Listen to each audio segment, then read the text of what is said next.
Namoz o'qigan ham o'qimagan ham bir xil yuraveradi dunyoda. Roza tutgan tutmagan bir xil nafas olib yuraveradi. Endi-chi, endi ham bir xil ularning ahvoli. Keyin ikkisi ham qabrga qo'yiladi. Endi nima boshlanadi bu yerda? Abadiy hayotning muqaddimasi. Mana bu yerda ularning holati barobar bo'lmaydi. Ikkalasi qabrga qo'yiladi. Qabrda ruhi tanasiga kirgizildi, ikkalasini ham o'tkazib qo'yadi malaikalar. Mana endi asosiy imtihon boshlandi. Eng katta fitna boshlanadi. Mo'min aytadi: "Robbing kim?" "Robbim Alloh" deydi. "Dining nima?" "Dinim Islom." "Sizlarning orangizga bir kishi yuborilgan.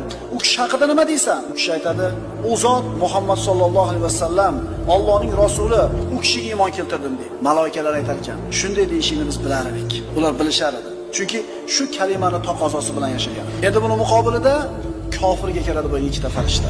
So'raydi: "Robbing kim? Dining nima? Sizlarning orangizga yuborilgan odam haqida nima deysan?" U: "Ha, bilmayman" deydi. "Robbing kim?"